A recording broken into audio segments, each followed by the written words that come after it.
Silva, tirou o dia para fazer manutenção da máquina? Com manutenção de equipamento não se brinca não, Tito. Olha só o estado dessa correia. Dá uma olhada, olha. Nossa, essa correia mesmo tá pela hora da morte, hein? Mas essa nova ficou bem melhor, hein, Silva? Com essa nova aqui, a máquina vai funcionar beleza. Bom, ótimo. Na verdade, eu queria tirar até umas dúvidas sobre correias e polias. Bom, se você também quiser acompanhar os diversos usos dessas peças da mecânica, você está ligado no canal certo. Nessa teleaula você vai aprofundar seus conhecimentos sobre dois importantes elementos de transmissão: as polias e as correias. Bom, então preste atenção que a nossa teleaula está apenas começando.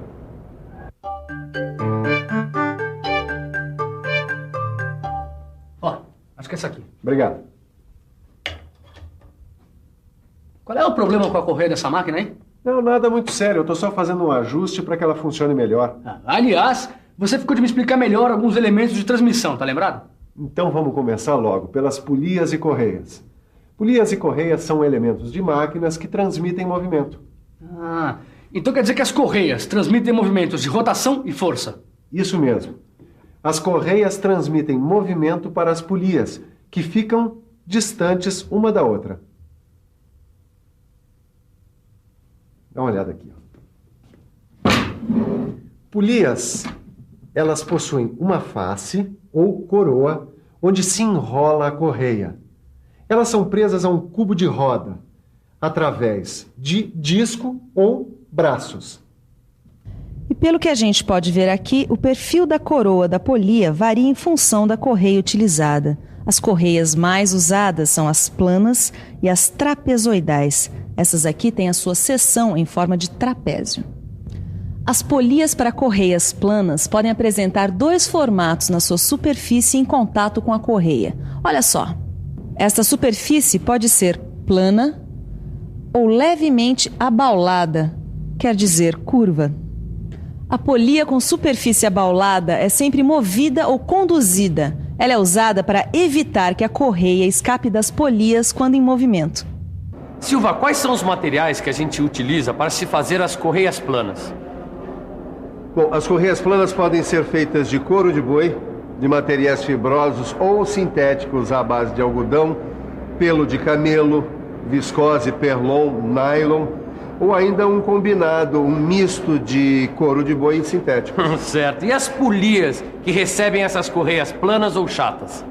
Bom, elas devem ter braços a partir de 200 milímetros de diâmetro. Bom, e se for menor ou maior que 200 milímetros? Abaixo desse valor, Tito, a coroa é ligada ao cubo por meio de um disco. Mas peraí, Silva. Essa polia tem canal. Ela não é usada com correia V, a tal da trapezoidal? Tem toda a razão. A correia em V ou trapezoidal é inteiriça e fabricada com seção transversal em forma de trapézio.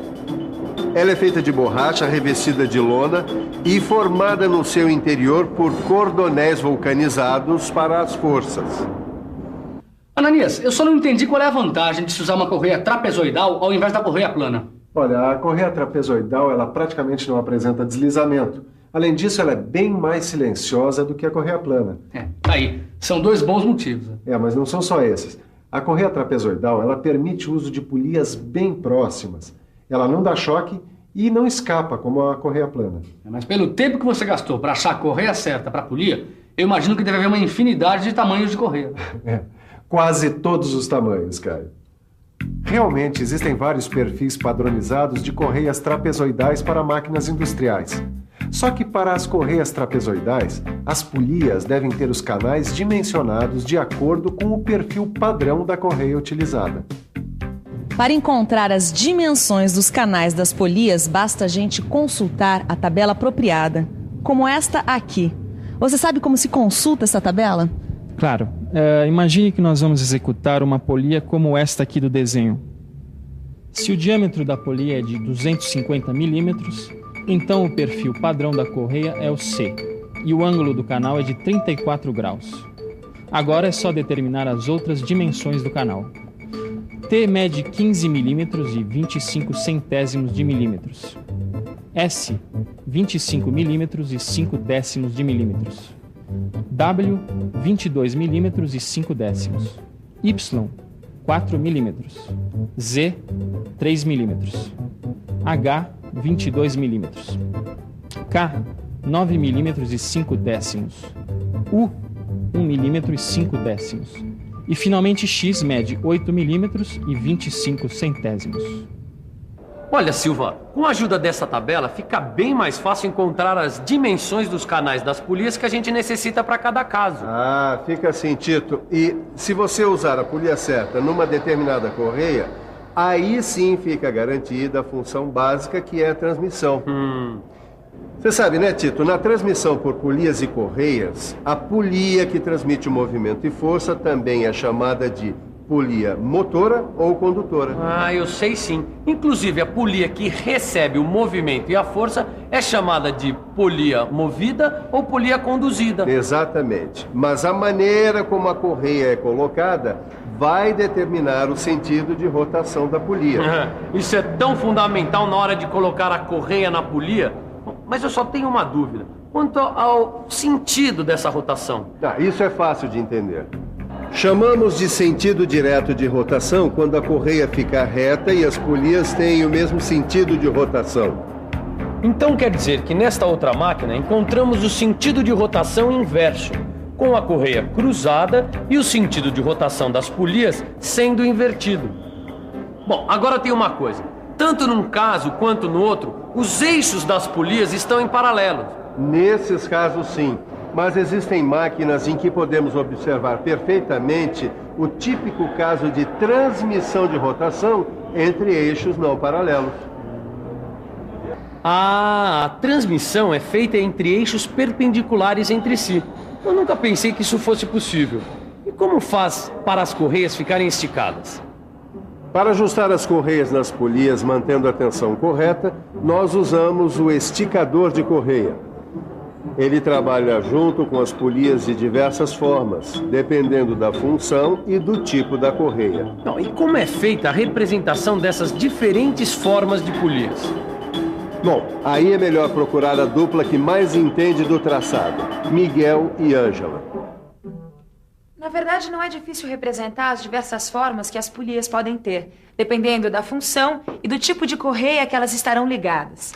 E se você duvida que é fácil fazer esta representação, acompanhe com a gente o desenho técnico de cada uma destas polias aqui. Este aqui é o desenho técnico desta polia de aro plano. Simples, não? Tão simples quanto representar essa polia de aro abaulado. Mas igualmente fácil é fazer o desenho técnico desta polia escalonada de aro plano. E que tal a representação de uma polia escalonada de aro abaulado? Tranquilo, né? Mas não tanto quanto o desenho técnico desta polia com guia. E o que você me diz da representação desta polia em V simples? Quase tanto quanto fazer o desenho técnico desta polia em V múltipla. Agora que a gente já viu o desenho técnico, está na hora de pensar nos materiais de fabricação de polias. De que materiais são feitas as polias? Olha, para a construção dessas polias são usados ferro fundido, aços, ligas leves e materiais sintéticos. De todos esses materiais que você falou, qual é o mais usado? O mais usado mesmo é o ferro fundido. Só que a superfície da polia não deve apresentar porosidade. Caso contrário, a correia vai se desgastar muito rapidamente. Olha, Silva, essa polia ela não tem porosidade. Ela desgasta menos a correia. Essa daí tá ótima. Agora, para o serviço ficar perfeito mesmo, nós temos que conhecer a relação de transmissão. Como assim, relação de transmissão? Titão, na transmissão por polias e correias, para determinar os diâmetros das polias e, por extensão, o perfil das correias, é preciso conhecer a relação entre elas. Ah, eu acho que eu entendi. Nós precisamos estabelecer esses diâmetros para poder determinar a relação de transmissão. Mas como é que é representada essa relação de transmissão, Silva? Isso não é difícil de entender, quer ver? Dá uma olhadinha aqui. Nós usamos a letra I para representar a relação de transmissão. Ela é a relação entre o número de voltas das polias, representada pela letra N. Numa unidade de tempo e os seus diâmetros, a velocidade tangencial V é a mesma para as duas polias e é calculada pela fórmula V igual π vezes diâmetro vezes N.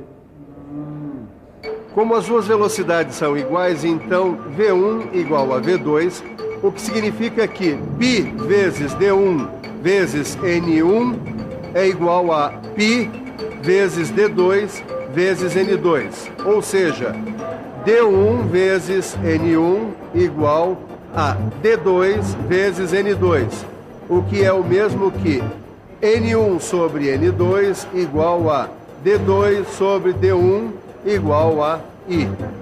Portanto, I igual a N1 sobre N2 igual a D2 sobre D1, onde D1 é o diâmetro da polia menor. D2 é o diâmetro da polia maior. N1 é o número de voltas por minuto da polia menor e N2 é o número de voltas por minuto, ou seja, RPM da polia maior. Na transmissão por correia plana, a relação de transmissão, ou seja, o I, não deve ser maior do que 6. E na transmissão por correia trapezoidal, este valor não deve ser maior do que 10. Existem também as polias para cabos de aço, para correntes, para correias redondas, polias ou rodas de atrito e polias para correias dentadas.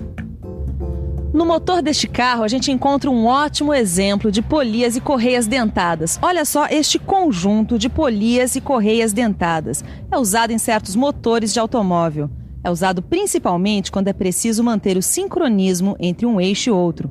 No caso, esta polia, que é movida pela outra, movimenta o eixo que comanda a abertura e o fechamento das válvulas, em sincronia com o movimento dos pistões e as explosões na câmara de combustão. Como você pode ver, não são poucas as aplicações e os tipos de correias e polias. Por isso, nós vamos ficar agora com a revisão. E atenção, se liga aí que é hora da revisão. Na teleaula de hoje, você conheceu mais a fundo as polias e as correias, dois importantes elementos de transmissão de movimentos. Viu que as correias mais usadas são as planas e as trapezoidais. Aprendeu quais são os materiais mais usados na fabricação das correias e das polias. E, por fim, acompanhou o cálculo da relação de transmissão.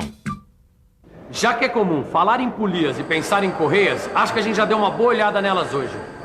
Mas o assunto correias não termina aqui. Ele é o tema da nossa próxima teleaula. Até lá. Até.